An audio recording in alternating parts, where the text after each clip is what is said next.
Que risquent les écosystèmes? C'est une évidence que l'immense majorité des espèces végétales ne sont pas adaptées à toutes les conditions climatiques de la planète. Un palmier en Norvège ou un chêne au Sahel ne se plairont pas beaucoup. Énoncer cette évidence, cela revient à dire que les espèces végétales et animales qui composent les écosystèmes sont adaptées au climat local. Elles peuvent souvent s'adapter à des conditions voisines, par exemple les côtes bretonnes et même la côte sud de l'Angleterre, comportent facilement de la végétation tropicale qui supporte très bien les températures plus basses que celles des lieux d'origine, pourvu qu'ils ne gèlent pas, ou pas trop fort, mais pas trop. Dès lors que les conditions climatiques globales vont changer, les conditions climatiques locales vont faire de même. Si le changement était homogène, il serait assez facile de savoir comment cela se traduit pour chaque région. La planète se réchauffe de 3 degrés et hop, c'est pareil en janvier et en août à Paris et à Tombouctou à midi et à 3 heures du matin. Manque de chance, le réchauffement ne sera pas homogène du tout. Savoir comment va exactement évoluer la température en Beauce ou dans le Massif central si la moyenne planétaire monte de 3 degrés est un exercice qui reste très délicat parce que la variabilité locale est bien plus importante que la variété globale. En outre, un changement de climat, c'est aussi un changement de cycle de l'eau. Et enfin, n'oublions pas que dans cette affaire, la quantité de CO2 dans l'air va monter, ce qui est généralement un facteur de croissance des végétaux. Plus de CO2, c'est plus à manger pour les plantes. Donc, avant même de parler de CO2 augmenté dans l'air, il est intéressant de noter que pour l'essentiel des écosystèmes sauvages, les précipitations sont bien plus déterminantes que les températures moyennes. Sur ce graphique, on voit les types de végétation possibles en fonction des précipitations moyennes, annuelles, et des températures moyennes. On voit facilement sur ce graphique que la quantité d'eau disponible est bien plus déterminante que la température moyenne pour les végétaux. Si les précipitations se modifient, on se déplace alors sur l'axe horizontal. On passe rapidement d'un type de végétation à l'autre. Autrement dit, cela signifie que les variations de température ne sont pas nécessairement dramatiques pour la végétation, du moins lorsque l'on reste dans les limites de quelques degrés, alors que les variations de précipitation peuvent très vite l'être. Fort bien, me direz-vous, il n'y a qu'à regarder les prévisions régionales des précipitations et nous saurons comment vont évoluer les écosystèmes. Hélas, autant les évolutions régionales de température prédites sont globalement assez similaires d'un modèle à l'autre, autant les évolutions régionales de précipitation sont bien plus dépendantes du modèle, ce qui revient à dire que les points de consensus sont plus rares. Voici les moyennes intermodèles des évolutions régionales des précipitations moyennes pour décembre, janvier, février et pour juin, juillet, août, pour la période de 2090 à 2099 par rapport à la période de 1980 à 1999, avec un scénario d'émission qui est le type A1B. En gros, les émissions doublent au cours du XXIe siècle.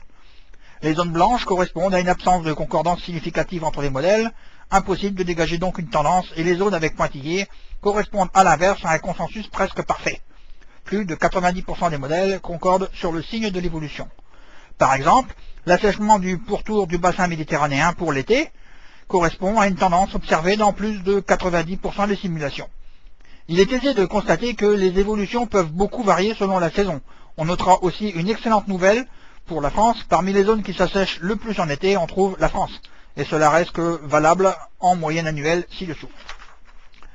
Voici la moyenne intermodèle des évolutions régionales des précipitations sur l'ensemble de l'année, en millimètres par jour, de différence entre les périodes 2080 à 2099 et la période de 1980 à 1999, avec un scénario de type A1B. En gros, les émissions doublent au cours du XXIe siècle.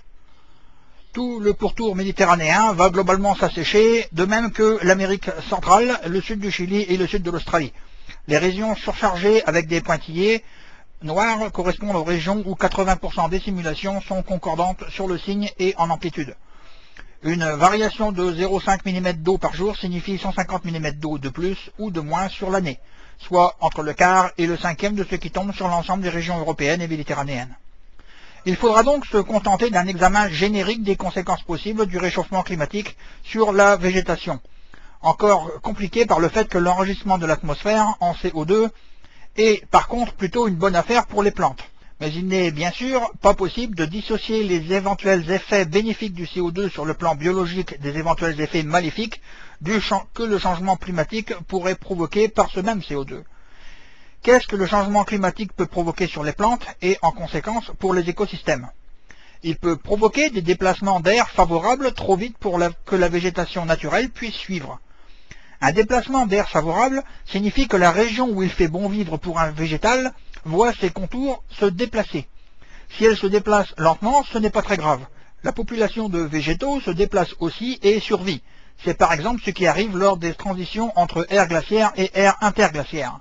Mais si l'air favorable se déplace trop brusquement, la population disparaît car elle n'a pas le temps de se reproduire et de migrer avant que les conditions ne cessent d'être favorables. On a représenté ci-dessous le déplacement d'une zone favorable en dessinant dans les deux cas de figure l'endroit où se tient actuellement l'espèce, l'endroit où elle se tient au moment où les graines semées aujourd'hui ont produit des plantes sexuellement matures, dans M années, et au moment où les plantes issues elles-mêmes des graines germées sont devenues sexuellement matures, dans 2M années. Donc on voit la faible vitesse de déplacement. Chaque fois, les plantes sur le bord droit de la zone favorable ont le temps de produire des graines qui vont germer un peu plus loin et les graines issues des graines de regermer à leur tour avant que l'endroit où elles se situent ne cesse d'être favorable. La population survit et se déplace, éventuellement en réduisant son aire de répartition. Avec un fort vitesse de déplacement, avant que les plantes issues des graines plantées aujourd'hui n'arrivent à maturité sexuelle, la zone aura cessé d'être favorable en totalité. La population s'éteint. Une variante est évidemment que l'air favorable se contracte en même temps qu'elle se déplace. Selon les espèces, les vitesses de migration maximales varient de 4 à 200 km par siècle. La vitesse limite de déplacement est d'autant plus faible que la plante vient à maturité tardivement et que ses graines sont peu mobiles, donc ne peuvent aller naturellement très en dehors de la zone favorable du moment. Les chênes, qui viennent à maturité à 50 ans, graines lourdes et peu d'animaux colporteurs, sont un exemple typique d'espèces à vitesse de migration très lente. Or, selon le GIEC, un réchauffement de 3 degrés équivaut pour les zones tempérées à un déplacement d'air favorable vers les pôles de 500 km environ. 3 degrés en un siècle, évolution médiane de la fourchette de 1 à 6 degrés actuellement prédite, engendre donc une vitesse de déplacement bien supérieure aux 200 km maximal indiqué plus haut. En outre, il est probable que les continents, qui n'ont pas la capacité d'amortissement thermique des océans, connaîtront des augmentations de température plus rapides encore. De nombreuses espèces naturelles, dont les arbres et les écosystèmes forestiers attachés, pourraient donc dépérir en cas de modification climatique brutale.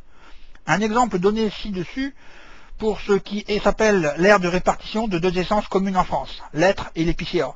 Une aire de répartition ne dit pas où se trouvent les arbres, mais où ils peuvent se trouver. Si on les arrache, si un ravageur passe là, etc. Ils peuvent s'y trouver, mais ne s'y trouvent pas. Donc on voit l'aire potentielle de répartition du hêtre en l'an 2000. La signification des couleurs se trouve ci-dessus. Voici maintenant l'aire de répartition du hêtre simulée pour 2100, avec un scénario laissant des émissions de CO2 au niveau actuel tout au long du XXIe siècle. De nombreuses zones de pays auraient des conditions climatiques qui sortent de ce que cet arbre peut tolérer, et donc les êtres présents dans les régions mourront. Et bien sûr, ces simulations ne sont pas des prévisions. Impossible de prendre en compte l'effet potentiel des ravageurs, ou s'il existe de la compétition entre les espèces. Par exemple, le développement d'une espèce couvrante, gênant l'accès de la lumière, peut tuer une autre espèce qui se serait adaptée sinon. Sur ce graphique, on voit le code de couleur utilisé en fonction de la probabilité de présence d'un être à un endroit donné.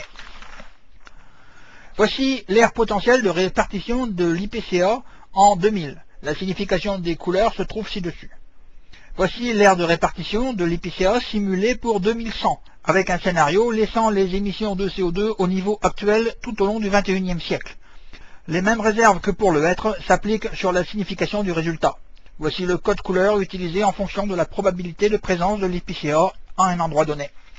Donc si l'aire favorable se déplace, cela signifie que l'aire anciennement favorable ne l'est plus. Que pourrait-il bien lui arriver? Le temps peut-il devenir trop sec? Il y a 8000 ans, une partie du Sahara était un endroit couvert d'une abondante végétation, ce qui montre que la possibilité d'un assèchement massif n'est pas impossible en soi. Et cela peut résulter soit d'un déficit de précipitation, soit d'une évaporation accrue, soit d'un sol qui s'assèche à cause d'une concentration des précipitations sur des épisodes plus brefs et plus intenses.